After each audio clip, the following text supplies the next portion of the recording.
강남에서요. 어제입니다. 어제 강남에서 쫓고 쫓기는 추격전이 벌어졌다고 하는데 어찌된 일인지 홍순빈 아나운서. 네, 바로 어제 아침이었습니다. 이렇게 둔기까지 든 한 남성이 누군가를 쫓고 또 누군가 이제 쫓기는 모습이 펼쳐지는데 그 모습 지금 한번 확인해 보겠습니다. 네, 지금 줄무늬 옷을 입은 남성 멀리 보입니다. 지금 한 남성이요. 둔기를 들고 그 흰색 옷을 입은 남성을 쫓고 있습니다.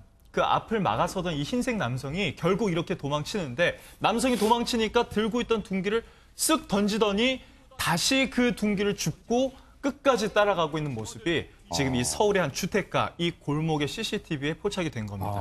이 남성들이요. 네. 이 상태로 200m를 더 갑니다. 그래서 그 자리에서 네. 이 둔기를 든 남성이 이 흰색 옷을 입은 남성을 상대로 이제 폭행을 가하는데요. 이 남성이 현재까지 뭐 생명에는 지장은 없는 상태라고 네. 합니다. 근데 백 팀장님, 네. 저기가 강남에 있는 압구정에 있는 어떤 그냥 이 이면도로 골목길 같은데요. 네. 그런데 대체 두 사람 사이에 무슨 일이 있었길래 둔기까지 등장을 합니까 지금? 네, 사실은 이제 왜 이제 보도가 됐지만 족발집 운영을 하는 사장인데 사실은 네. 저 장소는 발생 장소가 이 건물, 그러니까 2016년 1월 달에 이 서촌이라고 여기 강원에서 그렇게 멀지 않은 곳입니다. 네. 여기서 족발집을 운영하는 분이 사실은 월세 3천에 290여만 원 정도의 월세를 살다가 네. 그다음에 2016년 1월에 새 건물 주인이 나타났죠. 이분이 사는 곳이 바로 이제 강남구 압구정 청담동으로 알려지고 있고 네네. 강남 경찰서에서 이 사건을 강력히 수사를 하고 있는데요. 굉장히 명도 소송을 12번 하면서 하다가 결국은 명도 소송에서 이 몰아냅니다. 그러니까 쉽게 말하면 이 그 집을 비우라고 하는 게 이제 이기게 돼서 명도 소송에 이기게 됐는데 결국은 이 집 주인이 왜 그런 이유가 있었느냐면은 자, 3천만 원, 270여만 원 정도의 월세가 1억 원 보증금에 1,200만 원의 월세를 내라라고 통보를 합니다. 월세가 297만 원에서 1,200만 원으로 네. 올랐다고요? 그러니까 이제 이 족발집을 운영하는 업주로서는 네. 감당하기 힘든 것이죠. 아하. 그래서 계속 갈등이 있어 왔는데 네. 바로 당일날 전화 통화를 하고 네. 이 주거지가 강남구에 있는 건물 업주 집으로 찾아오는 겁니다. 네. 그래서 이제 대화를 하다가 둔기를 가지고 쫓아가서 네. 사실은 그 소형 차를 주차하고 정황을 보고 있다가 갑자기 주인을 발견합니다. 건물 주인을. 아하. 그러니까 쫓아가면서 전혀 엉뚱한 주차장 입구에서 서서 대화를 나누던 남성을 추돌을 하고 그다음에 쫓아가서 망치로 아주 둔기로 여러 차례 이제 그 상해를 가하는 그런 상태인데 네. 결국 이게 이제 현행범 체포돼서 네.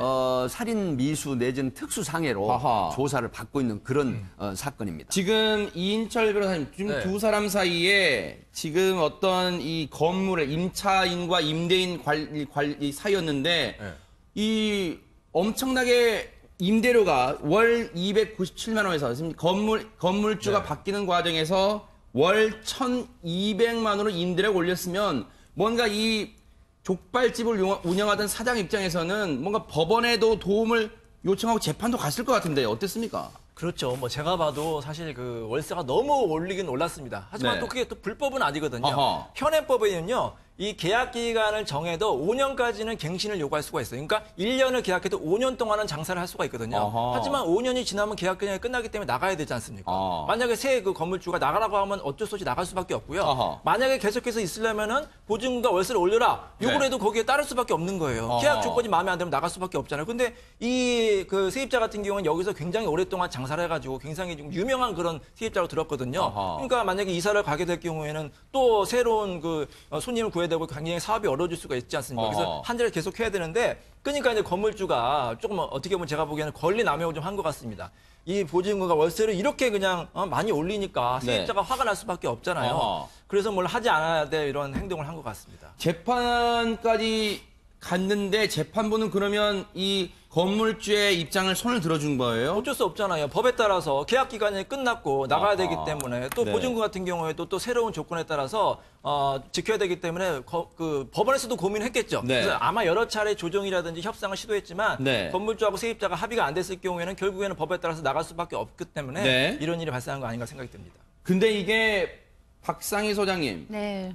이 갈등이 되게 오랫동안 지금 쌓여온 것 같아요. 이 두 사람 사이 갈등이 건물주와의 지금 임대인과의 관련이. 굉장히 갈등이 네. 깊은 것 같습니다. 그래서 이제 경찰은 살인미수를 적용해서라도 조사를 하겠다라고 네. 이제 밝힌 것 같은데 사실 많은 사람들이 이런 경우에 사실은 가해자와 피해자가 명확하잖아요. 그리고 이 가해자가 굉장히 잘못한 거죠. 사람을 둔기로 머리도 때리고 어깨도 때리고 잘못한 건데 네티즌들의 반응은 이렇게 가해자만을 비난하는 상황은 지금 아닙니다.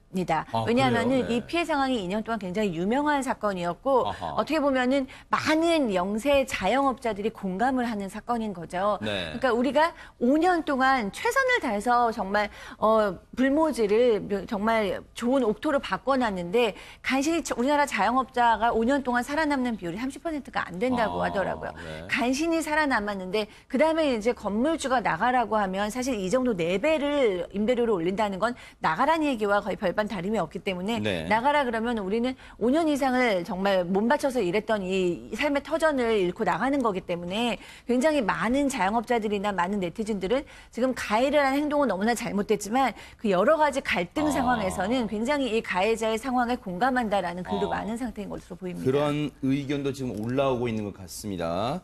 당시 저 사고 현장을 목격하신 분도 가슴이 철렁했을 것 같은데 그 목격자분의 얘기 좀 들어보시고 이어가 보도록 하겠습니다. 나는 여기서 일하고 있는데 너무 쾅해 나와보니까 이제 그런 현상이 벌어졌다. 월급쟁이한테 너 당장 나가. 이거랑 뭐가 틀려요?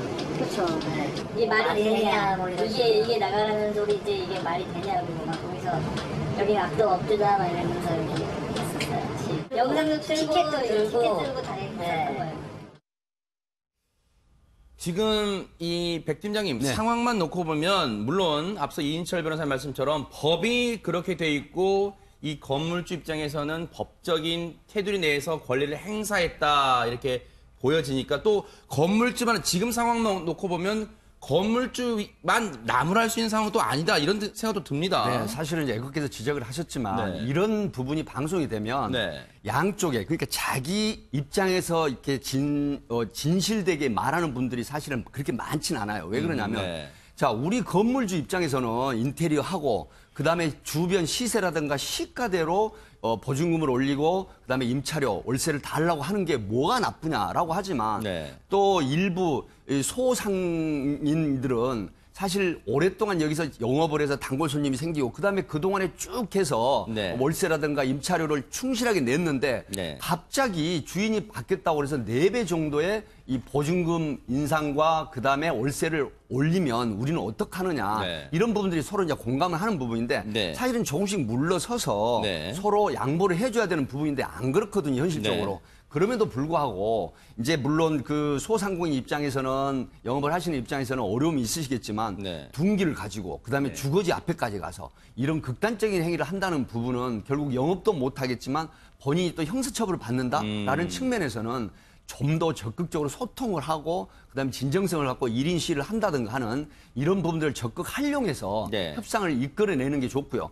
또 가진 자 입장에서 그러니까 건물 주고 네. 그다음에 경제적으로 위에 있는 분들은 내 업소에 와서 5년여 동안 물론 이제 건물주가 바뀌긴 했지만 또 앞으로 추가로 여기서 입점을 해서 영업을 하시는 분들 생각을 해서 돈을 벌어들이는 분들이잖아요. 그분들이 입장에서는 조금 애정을 가지고 대해주고 타협하고 좀 깎아드리고 이렇게 하면 서로 정말 윈윈하는 그런 게 아닌가 싶어서 이 사건은 굉장히 안타까운 생각이 듭니다.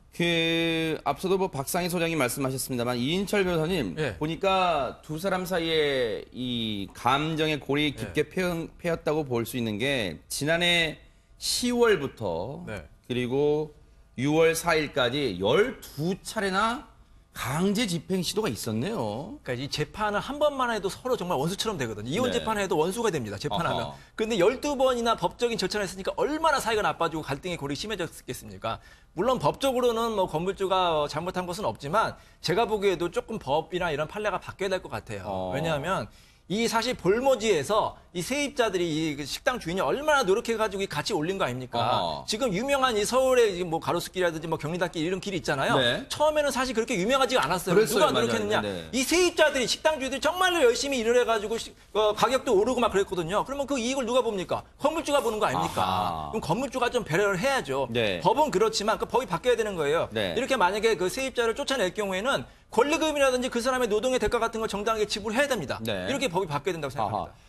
홍순빈 아나운서, 그럼 두 사람이 감정의 골만 패였을까요? 그전에는 그러면 뭐 좋았던 관계는 없어요? 뭔가 좀 두 사람이 대화로 원만하게 해결할 수는 아예 없었나요? 그러니까 뭐 지난 10월부터 이제 최근까지 강제 집행을 이제 시도를 하려고 했지만 계속 이제 실패가 됐었던 거죠. 네. 이 날도요. 그래서 뭐 처음엔 전화 통화로 있었습니다. 아하. 전화 통화로 이 건물주가 계속 집행을 방해하면 구속시키겠다 이렇게 뭐 이제 아하. 대화를 주고 받았다고 해요. 네. 그런데 이제 여기서 이제 해결이 안 되자 족발집 사장이요. 원래는요. 그 영상 그 앞부분에 이제 확인을 해보면 차를 몰고요. 그 건물을 향해 돌진을 합니다. 근데 네. 그 건물 앞에 이 그 건물주가 있으니까 그쪽을 향해 돌진을 했다고 해요. 근데 네. 그 건물주가 이제 자리를 피해서 아하. 오히려 지나가던 50대 행인이 다쳤다고 합니다. 아이고. 그 행인도 지금 병원에서 치료를 받고 있다고 하네요. 네. 보니까 백 팀장님, 네.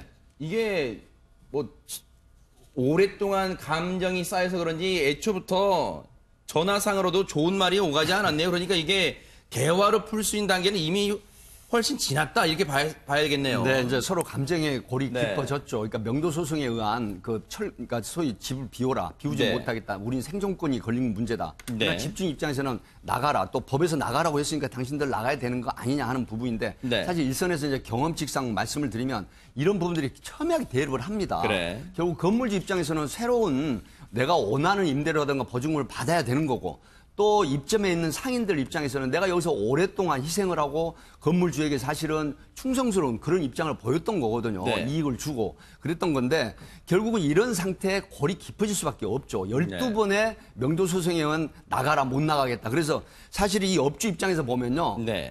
이 소송에 집행을 하는 과정에 손가락이 4개나 절단이 되는 아하. 이런 참 피해도 입었어요. 정말 네. 굉장히 안타까운데 그럼에도 불구하고 네. 이렇게 주거지까지 찾아가서 둔기로 이런 어떤 살해 위협을 느끼는 행태에 네. 실질적인 폭력을 행사를 했다고 하는 부분은 정말 자제해야 되겠지만 그럼에도 불구하고 이 소상공인들 입장에서는 네. 정말 생존권이 걸린 문제이기 때문에 앞에 이인철 변호사 말씀하셨지만 임대차 보호법이라든가 이런 네. 보안 시스템이 좀 대되지 않냐 하는 사건, 교훈을 주는 사건으로 네. 생각이 됩니다. 그렇게 되면 지금 사정은 딱하지만 이인철 변호사님, 네. 이 족발집을 운영했던 사장, 지금 이 사건에서는 가해자가 됐습니다. 네. 둔기를 휘둘렀기 때문에 어떤 처벌을 받게 되나요? 만약에 정말로 뭐 그 살인의 고의가 있었으면 살인 미수죄가 되고요. 살인의 고의가 없었으면 이제 상해죄가 되겠죠. 근데 제 생각에는 뭐 처음부터 뭐 이렇게 살인의 고의는 그렇게 있었을 것 같지는 않고 상해죄로 처벌받을 수밖에 없는데 좀 딱한 게 조금만 참으시지. 물론 억울한 거는 저희가 충분히 이해는 되고요. 법이 바뀌어야 된다고도 말씀드렸지만 그래도 아무리 억울해도 이런 방법으로 이렇게 하는 거는 옳지 않으니까 앞으로는 좀 참으시고요. 네. 합법적으로 좀 이렇게 이 정당하게 권리 보상을 받을 수 있도록 좀 법과 판례가 바뀌어야 될 것으로 보입니다. 네.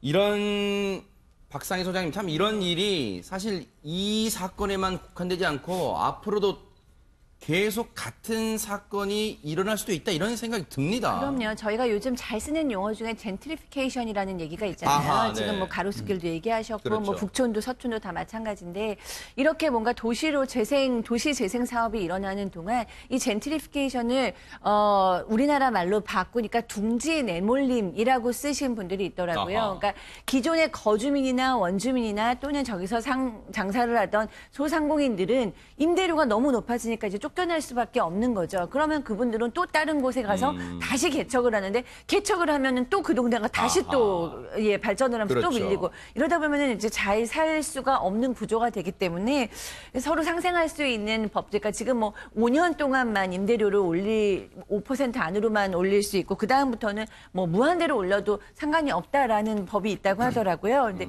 이것을 10년이나 아니면 조금 더 융통적으로 옮겨야 되지 않느냐라는 지금 의견도 목소리가 높은데 어쨌든지 건물주의 재산권도 어느 정도 보호가 되면서 또 상인들의 어떤 생존권도 보호가 되는 어떤 굉장히 그 묘가 있는 대안들 나타났으면 좋겠습니다. 정말 좋은 말씀 해주셨어요. 법을 어기지 않았다고 하더라도요. 우리 그런 말 많이 하잖아요. 법에도 좀 눈물이 있다는 것을 좀 보여주기 위해서는 뭔가 소상공인들을 보호할 수 있는 법적 장치가 융통성 있는 법적 장치가 지금이라도 마련돼야 되지 않을까 이런 생각을 해봅니다. 안타깝습니다.